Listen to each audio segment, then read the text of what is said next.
মহারাজ, এ কথা কিন্তু আপনার অতি বড় শত্রুও মানতে বাধ্য। আপনার রাজ্যের প্রজারা খুবই সুখে শান্তিতে আর নির্বিঘ্নে আছেন, আর আপনার দরবারে অতি বিচক্ষণ সব সভাসদরাও আছেন। গোপালকে নিয়ে তো কোনো সংশয়ের অবকাশই নেই। চিন্তা হচ্ছে মন্ত্রীকে নিয়ে। সেও যদি গোপালের মতোই বুদ্ধিমান হতো আর দুজনে মিলেমিশে কাজ করত, তাহলে প্রজারা আরো ভালোভাবে দিন কাটাতো। আমি একটা কথা বলি মহারাজ। কি কথা? তুমি তো জানো রানী, আমি বিচলিত বোধ করলে তোমার পরামর্শই আগে নি। ওদের দুজনকে এমন পরীক্ষা নিন মহারাজ, যাতে ওরা বোঝে একসাথে মিলেমিশে কাজ করলে সেটাই ওদের দুজনের জন্যই ভালো। বুদ্ধিটা তো তুমি মন্দ দাওনি, কিন্তু রাজ্যে তো রাজার পরই মন্ত্রীর আসন, আর মন্ত্রী চিরকালই তার দাপট দেখিয়েই কাজ করে এসেছে। সে কি আর গোপালের পরামর্শ মেনে নিয়ে চলবে, তার সাথে মিলেমিশে কাজ করবে? কেন? আপনি যখন কোনো কাজের কুল কিনারা খুঁজে পান না, তখন গোপালই তো আপনাকে পথ বলে দেয়, কি দেয় না? দেয় তো। আমি ওর বুদ্ধি কাজে লাগাই বলে মন্ত্রীও সেটা মেনে নেবে তা ভাবছো কেন? আপনি রাজা হয়ে মানতে পারলে উনিও পারবেন, এবং সেটা আপনাকেই বোঝাতে হবে। কি করলে প্রজারা ভালো থাকবে তার উপায় তো আপনাকেই বার করতে হবে। আমি শুধু পথ বলে দিতে পারি, পথে যেতে গেলে কোন দিক ধরতে হবে সেটা আপনার ব্যাপার।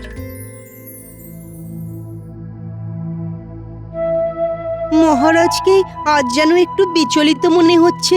মহারাজ, আজকাল নিত্য নৈমিত্তিক জিনিসপত্রের যা দাম বেড়েছে, তাতে সংসার চালানো দায় হয়ে উঠেছে। যদি বেতনটা একটু বাড়িয়ে দেন তাহলে খুব ভালো হয় মহারাজ। বেটা খালি সুযোগ খোঁজে কিভাবে মাখন দিয়ে মহারাজের কাছ থেকে বাড়তি বেতন আদায় করা যায়। সুযোগ সন্ধানী। ওসব বেতন টেতন বাড়াবো না, আর তোমাদের মধ্যে ঝগড়াটা বন্ধ করো। এমনিতেই একটা চিন্তা মাথায় ঘুরঘুর ঘুরঘুর করছে। মহারাজ, দুশ্চিন্তাগুলো কিন্তু পেটের ভেতরে বুদবুদ করছে। ওগুলো চটপট বার করুন, না হলে এর থেকে বদহজম, অম্বল, চোয়া ঢেকুর এসবের ফলে আপনি কিন্তু খুব শিগগিরই পেটের অসুখে পড়বেন। না, আসলে কাল তোমাদের রানীমা আমায় এমন একটা প্রশ্ন করলেন যে আমি তাকে কোনো উত্তরই দিতে পারলাম না, কারণ আমি তো সেটা সঠিকভাবে জানিই না। আর তারপর থেকেই আপনার মাথার পোকাটা নড়তে শুরু করেছে। বেশি কথা বলো না তো গোপাল। মহারাজ, আপনি এই তুচ্ছ ব্যাপারে গুচ্ছ চিন্তা একদম করবেন না। আমি আছি তো। আপনি শুধু প্রশ্নটা বলুন, তারপর দেখুন আমি কিভাবে চট করে আপনার প্রশ্ন শুনে ঝট করে উত্তর দিয়ে দিই। মন্ত্রী মশাইয়ের এত জ্ঞান, এবার তো মনে হচ্ছে রাজপণ্ডিতের আসনটা নড়বড়ে হয়ে যাবে। শান্ত হও তোমরা। শোনো, কাল তোমাদের রানীমা আমায় জিজ্ঞেস করলেন মন্ত্রী আর গোপালের মধ্যে আমার কাছে সবচেয়ে প্রিয় কে। তো আমি রানীকে কোনো উত্তর দিতে পারিনি। সেই জন্যই আমি ঠিক করেছি তোমাদের দুজনের মধ্যে আমি একটা ছোট্ট পরীক্ষা নেব, আর যে ওই পরীক্ষায় জিতবে সেই আমার প্রিয় পাত্র হবে। পরীক্ষা? পরীক্ষা। কাল সকালে তোমরা দুজন দুটো গাড়িতে করে 10টা করে কলসি নিয়ে ওই দূরে নদীতে গিয়ে জল ভরে নিয়ে আসবে। যার বেশি সংখ্যক কলসি রাজবাড়িতে আসা অবধি জলে ভর্তি থাকবে, সেই আমার প্রিয় পাত্র হবে। জল আনার পরই মহারাজের আসল মতলবটা বোঝা যাবে। আপনি আমায় চেনেন না মহারাজা কৃষ্ণচন্দর। কাল আপনার মন্ত্রীর আমি কি হাল করি আপনি দেখে নেবেন। আপনারও পরীক্ষা নেওয়ার স্বাদ আমি সমাপ্ত করে দেব।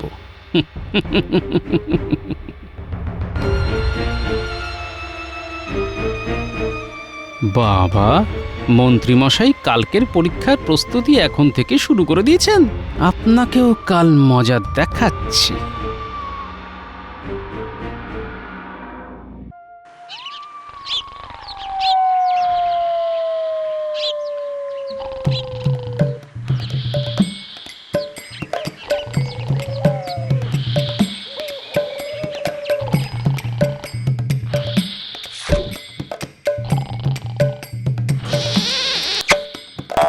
এটা কি হলো? আপনি আমার মুখে গলতি ছুড়লেন যে? বারে, মাল কেনার আগে যাচাই করে নিতে হবে না? তা কথাই বলবে খরিদ্দারের সাথে, না মালটাল কিছু বেচবে? হ্যাঁ, কি লাগবে বলুন? গুলতি কত করে তোমার? কত লাগবে? জটাই লাগুক, একটার দাম কত? একটা 5, 3টে 12। আর 5টা নিলে? 5টা নিলে 20 টাকা। আর তোমাকে যে গুড় কাঠি খাওয়ালাম সেই টাকাটা কাটো। খাওয়ালেন কেন? আমি কি আপনার কাছে গুড় কাঠি খেতে চেয়েছি? গুলতি কিনবো আর তার টিপ কেমন সেটা যাচাই করব না? এই রইল 19 টাকা, 1 টাকা গুড় কাঠির দাম। আর টিপতে লোক তো মশাই। ও মশাই, আরে কি হলো? আরে 1 টাকা দিয়ে যান। আরে ও মশাই, আরে এই যে ও মশাই, আরে পালাচ্ছেন কেন? বদমাইশ কোথাকার।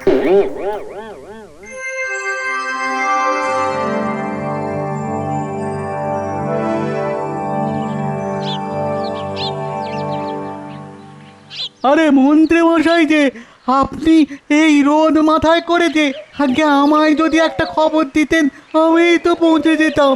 একটা বিশেষ দরকারেই তোমার কাছে আসা, একটু বিপদে পড়ে গেছি, তোমার সাহায্যের দরকার। আরে আরে বলুন না মন্ত্রী মশাই, আপনি এত কিন্তু কিন্তু করছেন কেন?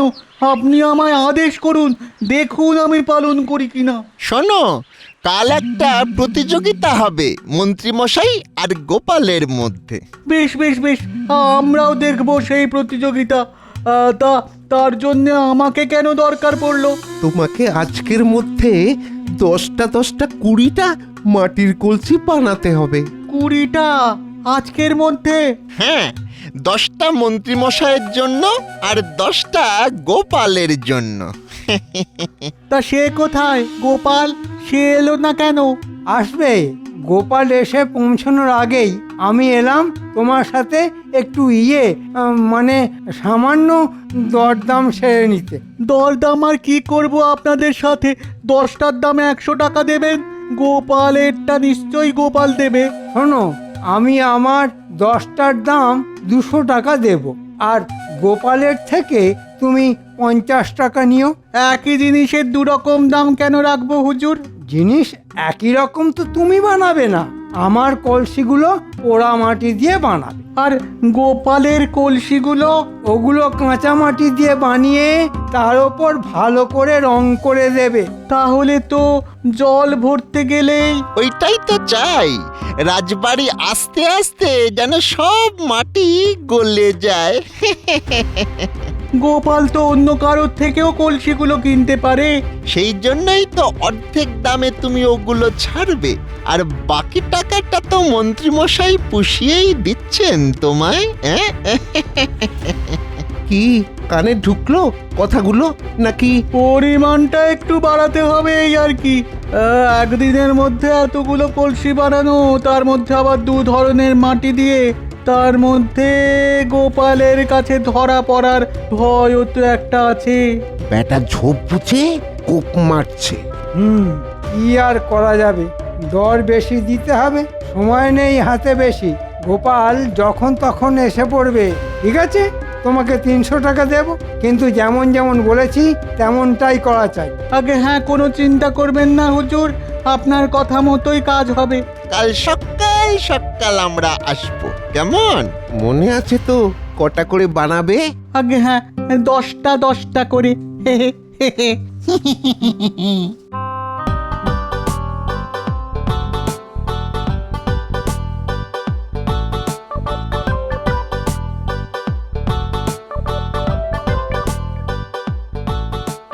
এই দেখ ন্যাপলা, গুলটে, পুঁটি, তোদের জন্য কি এনেছি।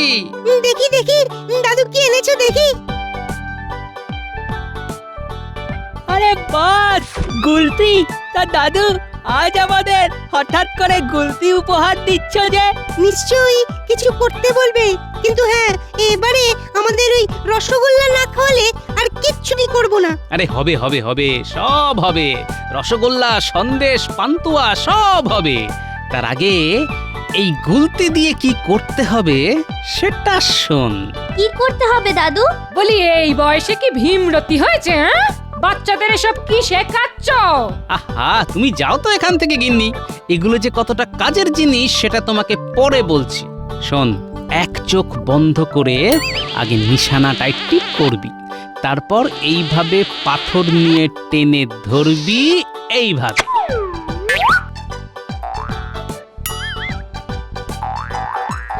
কি মজা, কি মজা! আম পড়েছে, পড়েছে, আম পড়েছে, হুররে!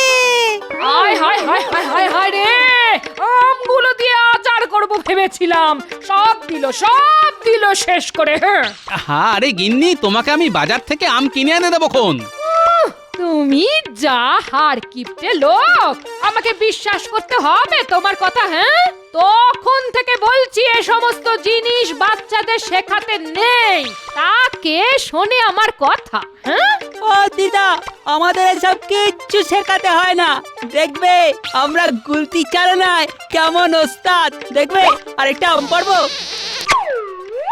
ওরে বাবা রে, আমায় মেরে ফেললো রে! ওই ওই ওই, আমার মাথায় ফেলে টাক ফাটিয়ে দিল রে! আই আই আই, আমি তোদের আজকে ছাড়বো না, কিন্তু ছাড়বো না। এই শোন শোন শোন শোন শোন, ওরে তোরা পালা, তোদের সাথে আমি পরে দেখা করে নেব। এই এই এই এই এই এই, তোরা দাঁড়া বলছি। এই এই এই নেপলা, এই গুলটে, এই পুটি, দাঁড়া! এই তোরা চিনিস তো রাস্তাটা? হ্যাঁ চিনি চিনি। এক একজন এক একটা ঝোপের আড়ালে থাকবি, দেখবি কেউ যেন তোদের দেখতে না পায়। আমরা পারবো দাদু। কোনো চিন্তা করো না।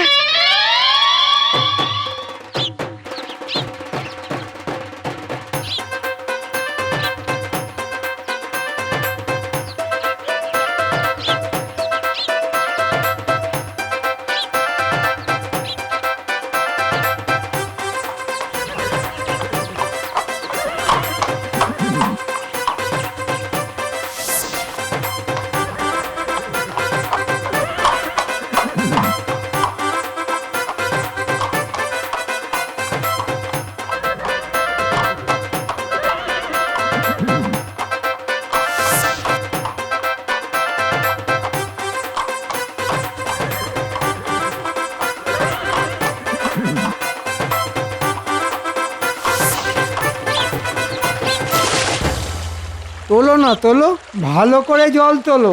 সব জলই যেতে যেতে কর্পূরের মতো উবে যাবে, কলসি জল সবই একাকার হয়ে যাবে। হ্যাঁ,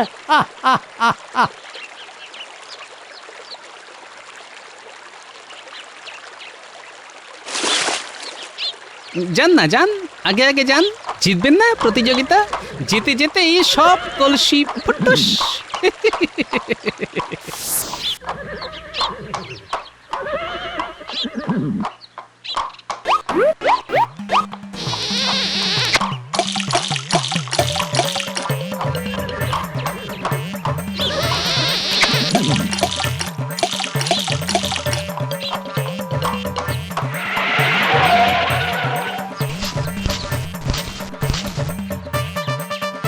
এটি সর্বনাশ!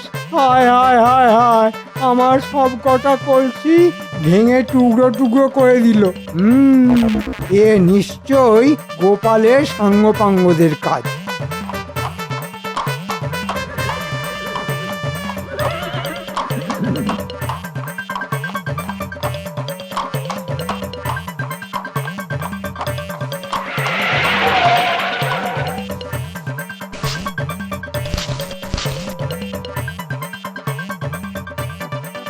কি কলসিগুলো সব গেল কোথায়? এদি শুধু কাদামাটি পড়ে আছে। এই ঠিক মন্ত্রীর কাজ, বেটা কুমোরকে কিছু করে হাত করেছে। তাই তো বলি, কুমোর কলসির এত কম দাম কেন নিল?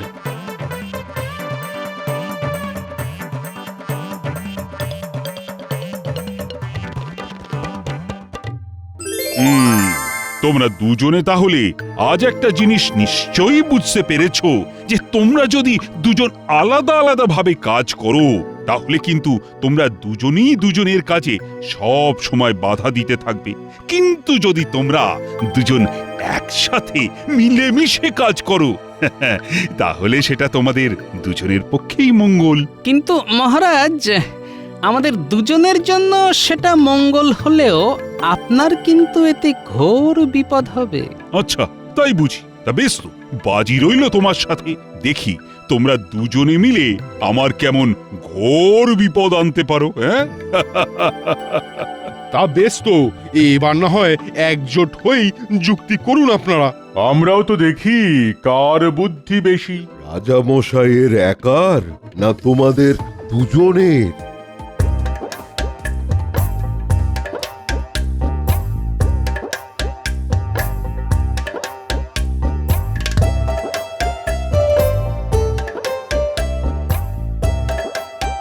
শোনো, এই আমি বলে দিলাম, আমি কিন্তু এই মন্ত্রীর দলেই থাকবো। হ্যাঁ, উনি যা বলবেন শুনবো, কিন্তু সেনাপতি হয়ে ওই গোপালের কথা শুনবো না।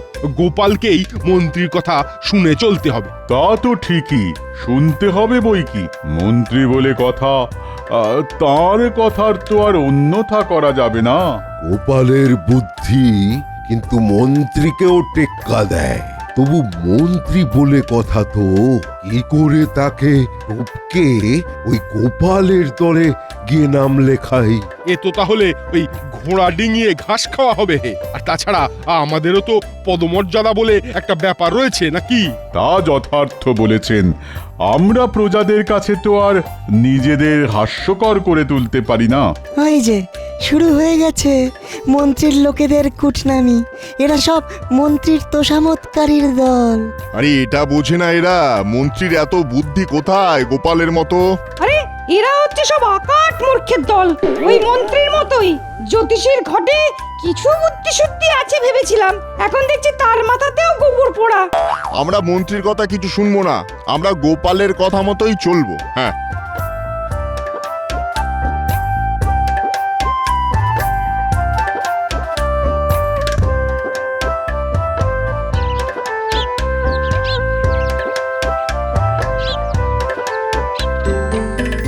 কই গো গিন্নি, চান করে তো মাথা মোছাও হয়ে গেল। আজ কি দুমুঠো ভাত পাবো না নাকি? আজ রান্না বান্না কিছু হয়নি। হ্যাঁ, সে কি, কেন? বলি বাচ্চারা যে তোমাকে প্রতিযোগিতায় সাহায্য করলো, তার কোনো দামই কি ওরা পাবে না? হ্যাঁ, তা কি দাম চাই ওদের? কেন? ওদের আজ কিছু ভালো মন্দ খাওয়াতে হবে। হ্যাঁ, তুমি নাকি বলেছিলে ওদের রসগোল্লা সন্দেশ খাওয়াবে। ওরা যে ওই ঝোপে ঝাড়ে বসে থেকে ওইভাবে কলসিগুলো তাক করে ভাঙলো, বলি তার কি কোনো দাম দেবে না তুমি? এই এই বুড়ো, দাম দেবে কিনা বলো? হ্যাঁ, না হলে কিন্তু আজ থেকে ওরা অনশনে বসবে। হ্যাঁ, বেশ, তাই হবে।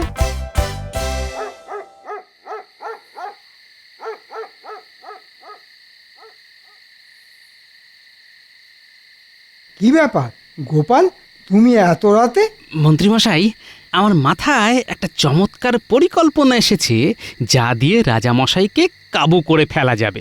রাজামশাইকে কাবু করে তাঁবুতে পাঠিয়ে তারপর তুমি কি তার সিংহাসনে বসবে গোপাল? মাছি, ছি ছি ছি ছি ছি, কি যে বলেন মন্ত্রীমশাই, আপনি থাকতে আমি হব রাজা। আপনি তো পদমর্যাদায় রাজামশাইয়ের পরেই। বলতে নেই, ওই রাজামশাইয়ের কিছু হয়ে গেলে তো। কি সব অলক্ষণে কথা বলছো? হ্যাঁ, না না না, অলক্ষণে নয়, অলক্ষণে নয়, আমি বাস্তববাদী মানুষ, আপনি তো জানেনই। তা তোমার পরিকল্পনা না জল্পনা, সে যাই হোক না কেন, তাতে কার কি আখেরে লাভ হবে শুনি? এতে এতে সকলেরই আর্থিক লাভ, বই ক্ষতি কিছু হবে না। আর্থিক লাভ? সেটা কিরকম শুনি? এখন নয়, সে আমি সময় মতোই সব জানাবো। আপনি শুধু কাল সন্ধেবেলায় সব সভাসদদের নিয়ে একটা জরুরি বৈঠক ডাকুন এখানে। তারপর সব আমি কাল সবার সামনেই আপনাকে বলবো। যা হবে সব আপনার মত অনুযায়ী হবে, আপনি পুরো দায়িত্বে থাকবেন। ঠিক আছে, আমি আগামীকালই সবাইকে নিয়ে জরুরি সভা ডাকছি। আগামীকাল থেকে আমি, আপনি, আমরা কেউই রাজসভায় কোনো কাজ করব না। কি কথা? আমাদের দাবি হবে বেতন বৃদ্ধি। শেষ কবে আমাদের বেতন বাড়ানো হয়েছে কারো মনে আছে? আছে আছে? নেই, নেই তো? হ্যাঁ, আমারও নেই। ফি বছর বেতন বাড়ানো না হলে সংসার চালানো তো দায় হয়ে উঠেছে। কি কি আমি কি কিছু ভুল বলছি? হ্যাঁ, না তা তো ঠিকই। তাই কাল থেকে আমরা সবাই বেতন বৃদ্ধির দাবিতে অনশনে বসবো, আর এই পুরো প্রক্রিয়ার নেতৃত্ব দেবেন মন্ত্রীমশাই।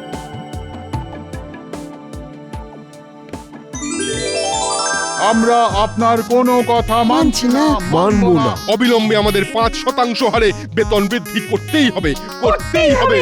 মহারাজ জবাব চাই, জবাব চাই। দিতে হবে। বাড়তি বেতন দিতে হবে। কি কক্ষণে কি কক্ষণে যে আমি গোপাল আর মন্ত্রীকে এক করার কথা ভেবেছিলাম।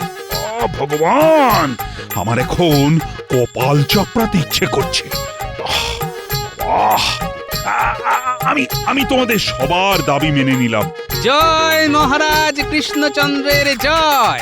জয় মহারাজ কৃষ্ণচন্দ্রের জয়। জয় মহারাজ কৃষ্ণচন্দ্রের জয়। তবে আমার একটা শর্ত আছে। কি শর্ত মহারাজ? তোমাকেও গোপালকে আবার আগের মতোই আলাদা আলাদা থাকতে হবে। মহারাজ, এই গরিবের কথা বাসি হলেও মিষ্টি লাগে।